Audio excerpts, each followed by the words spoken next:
Hello NRI friends, welcome to SB NRI, the next generation NRI banking. आज हम इस video में discuss करेंगे about the state wise quarantine rules for NRI under कोविड-19, जिसमें हम जो टॉप 5 स्टेट्स हैं उनको कंसिडर करेंगे जिसमें सबसे ज़्यादा एनआरआईज वापस आ रहे हैं अंडर वेरियस एक्सरसाइजेज जैसे कि वंदे भारत मिशन। तो ये 5 स्टेट्स हैं: केरला, महाराष्ट्र, दिल्ली, तमिलनाडु और कर्नाटका। तो बिना किसी भी देरी के चलिए वीडियो को स्टार्ट करते हैं। तो सबसे पहले हम बात करेंगे केरला की। हम सबको ये पता है कि केरला से एक बहुत ही मेजर परसेंटेज ऑफ एनआरआईज हैं जो बाहर जाते हैं। स्पेशली जीसीसी कंट्रीज में बहुत सारे एनआरआईज ऐसे हैं जो केरलाइट्स हैं, और अभी प्रेजेंट सिचुएशन में ये बहुत लोग वापस आ रहे हैं केरला में। तो ये बहुत ज़रूरी हो जाता है कि हम इस चीज़ को एड्रेस करें। तो अगर स्टार्ट किया जाए तो सबसे पहले कोई भी इंस्टीट्यूशनल क्वारंटाइन की फैसिलिटी नहीं दी जा रही है केरला में। आपको 14 डेज का होम क्वारंटाइन करना होगा। लेकिन अगर आप किसी बिजनेस पर्सपेक्टिव से ट्रैवल कर रहे हैं जिसमें आपको एक वीक से कम स्टे करना है केरला में, तो ऐसे केस में होम क्वारंटाइन एग्जेम्प्टेड है। कोई पर्टिकुलर कोविड-19 टेस्टिंग की फैसिलिटी नहीं प्रोवाइड की जा रही है केरला के एयरपोर्ट्स पे। एक प्रोसेस है जो आपको फॉलो करना होगा। सबसे पहले तो आपको कोविड-19 जागृत.kerala.nic.in पे रजिस्टर करना होगा खुद को, ताकि आपको ई पास मिल सके। फिर उसी पर्टिकुलर ई पास को दिखा के आप होम क्वारंटाइन में जा सकते हैं। इसके साथ ही साथ आपको एक सेल्फ डिक्लेरेशन भी साइन करना पड़ता है। और जैसे ही आप एयरपोर्ट पहुंचते हैं तो आपका ई पास एज वेल एज आपका जो रजिस्ट्रेशन किया गया है पोर्टल पे, इन दोनों को वेरीफाई किया जाता है। उसके बाद ही आगे के प्रोसेसेस को फॉलो किया जाएगा। अब बात करते हैं महाराष्ट्र की, जो कि अगर देखा जाए तो इंडिया में सबसे ज़्यादा अफेक्टेड एरिया अगर कोई है इन टर्म्स ऑफ कोविड-19 तो वो महाराष्ट्र है। तो यहाँ पे क्या आपको मिलता है कि सबसे पहले तो आपको 7 डेज का इंस्टीट्यूशनल क्वारंटाइन ज़रूरी है फॉर इंटरनेशनल पैसेंजर्स। उसके बाद आपको 14 डेज का होम क्वारंटाइन करना है। अगर आपका ट्रिप सिमिलरली, अगर जैसे केरला के केस में था, अगर 7 दिन के अंदर अंदर आपको महाराष्ट्र एंटर करके एग्जिट करना है, उस केस में आपको होम क्वारंटाइन ज़रूरी नहीं है। यहाँ पे भी कोई कोविड टेस्टिंग की फैसिलिटी एज सच प्रोवाइड नहीं की जा रही है। और यहाँ पे जो प्रोसेस आपको फॉलो करना है वो कुछ इस तरह है कि सबसे पहले आपके पास आरोग्य सेतु ऐप होना चाहिए। उसके साथ ही साथ आपको एक सेल्फ डिक्लेरेशन भी साइन करना होगा। अगर आपका स्टे महाराष्ट्र में 7 दिन से कम का है तो ऐसे केसेस में आपको अपनी ऑनवर्ड जर्नी का प्रूफ दिखाना पड़ेगा, ताकि आपको होम क्वारंटाइन से एग्जेम्प्ट किया जा सके। उसके बाद क्या होता है कि जितने भी पैसेंजर्स इन एंड आउट आ रहे हैं और जा रहे हैं महाराष्ट्र में, उनका एक डिटेल्ड लिस्ट बनता है जो कि नोडल ऑफिसर के साथ शेयर किया जाता है। और जो नॉर्मल थर्मल चेकअप, साथ ही साथ आपके हाथों पे स्टैंपिंग की जाती है क्वारंटाइन की, ये सारे जनरल प्रोसीड्यूर्स भी फॉलो किए जाते हैं महाराष्ट्र में। अब बात करते हैं दिल्ली की, द कैपिटल ऑफ इंडिया। यहाँ पे आपको क्या करना है कि सबसे पहले तो 7 डेज इंस्टीट्यूशनल क्वारंटाइन ज़रूरी है फॉर इंटरनेशनल पैसेंजर्स। उसके बाद 7 दिन का होम क्वारंटाइन होता है इस इंस्टीट्यूशनल क्वारंटाइन को कंप्लीट करने के बाद। सो जाहिर सी बात ही इंटरनेशनल पैसेंजर्स के लिए है।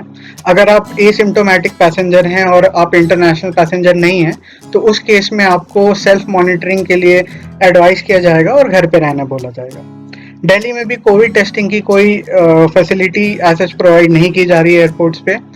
जो अगर हम प्रोसेस को ध्यान में रखते हुए आगे बढ़ें तो आपको अपने फ़ोन में आरोग्य सेतु ऐप को इंस्टॉल करके एक्टिव रखना होगा। साथ ही साथ कोविड-19 से रिलेटेड जितने भी प्रिकॉशनरी अनाउंसमेंट्स हैं वो एज इट इज़ एयरपोर्ट पे ही किए जाएंगे। और इसके अलावा आपका जो बेसिक थर्मल स्क्रीनिंग और रिलेटेड प्रोसेसेस होते हैं वो एयरपोर्ट पे किया जा रहा है। अब बात करते हैं तमिलनाडु की। तो तमिलनाडु में आपको 14 डेज की इंस्टीट्यूशनल क्वारंटाइन की फैसिलिटी प्रोवाइड की जाएगी इन केस आपके पास होम क्वारंटाइन की फैसिलिटी अवेलेबल नहीं है। इन केस वो अवेलेबल है तो आपको 14 डेज होम क्वारंटाइन करना है। साथ ही साथ तमिलनाडु एयरपोर्ट्स पे कोविड 19 की जो टेस्टिंग है उसकी भी फैसिलिटी है। टेस्ट किए जा रहे हैं एयरपोर्ट पे। अब यहाँ पे जो प्रोसेस है, प्रोसेस कुछ इस प्रकार है कि सबसे पहले यहाँ पे भी आपको ई पास के लिए अप्लाई करना है। उसको अप्लाई करने के लिए आप TNEPass.TNEGA.org पे जाके अप्लाई कर सकते हैं। उसके बाद क्या होता है कि as soon as you reach the airport, आपका वेरिफिकेशन किया जाता है कि आपके पास ई पास है और साथ ही साथ आप इस पोर्टल पे रजिस्टर्ड हैं। और कोविड टेस्टिंग जो है वो बस सिम्टोमेटिक पैसेंजर्स की जाती है। जिन पैसेंजर्स में कोविड के सिम्टम्स नज़र आ रहे हैं उनकी ही टेस्टिंग की जाएगी। अब फाइनली बात करते हैं कर्नाटका की। तो कर्नाटका में क्या है कि सबसे पहले आपको 7 डेज का इंस्टीट्यूशनल क्वारंटाइन की जो फैसिलिटी है वो प्रोवाइड की जाएगी, जिसके अंदर की कुछ स्पेशल रूल्स अलग से बनाए गए हैं उन पैसेंजर्स के लिए जो महाराष्ट्र से कर्नाटका आ रहे हैं।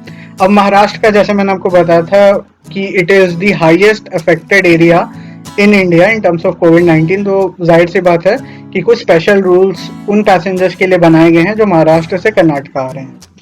अब ये जो स्पेशल रूल्स है ये डिटेल में हमने अपने आर्टिकल में कवर किए हैं, जहां हमने स्टेट वाइज इंडिया के सारे states along with the union territories को कवर किया है, उनके specific testing, institutional as well as home quarantine और सारे एस्पेक्ट्स को, रिलेटेड गाइडलाइंस को कवर किया है एक आर्टिकल में, जिसका लिंक मैं डिस्क्रिप्शन में डाल दूंगा ताकि आप उस आर्टिकल को पढ़ के बिल्कुल डिटेल में स्टेट वाइज सारे गाइडलाइंस और रूल्स को समझ सकें। अब वापस कर्नाटका पे आते हैं। 7 डेज इंस्टीट्यूशनल क्वारंटाइन की फैसिलिटी तो है, उसके बाद आपको 14 डेज होम क्वारंटाइन में रहना होगा। एज सच कोई कोविड-19 की जो टेस्टिंग है उसकी फैसिलिटी तो प्रोवाइड नहीं की गई है, बट जो पैसेंजर्स महाराष्ट्र से आ रहे हैं उनके लिए पेड टेस्टिंग की फैसिलिटी प्रोवाइड कराई जा रही है।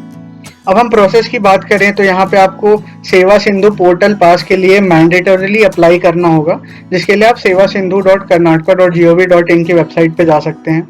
आपका ई पास और इस पोर्टल पे रजिस्ट्रेशन, इन दोनों को वेरीफाई किया जाएगा और आपसे सेल्फ डिक्लेरेशन फॉर्म भी साइन करवाया जाएगा। So thank you, that would be all for the video. अगर आपको वीडियो पसंद आई है तो इसे लाइक करें, अपने फ्रेंड्स के साथ शेयर करें और चैनल को सब्सक्राइब करें।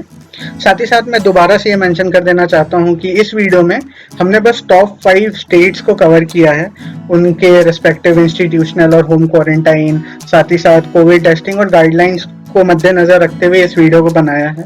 लेकिन अगर आप ये सारे फैक्टर्स इंडिया के हर स्टेट और यूनियन टेरिटरी को मद्देनजर रखते हुए जानना चाहते हैं, समझना चाहते हैं, तो उस एस्पेक्ट को भी हमने अपने एक आर्टिकल में कवर किया है, जिसका लिंक मैं डिस्क्रिप्शन में डाल दूंगा, so that you can view upon the state wise quarantine rules for each and every state and union territory of India. So thank you so much once again. Hope to see you in my next video. Take care.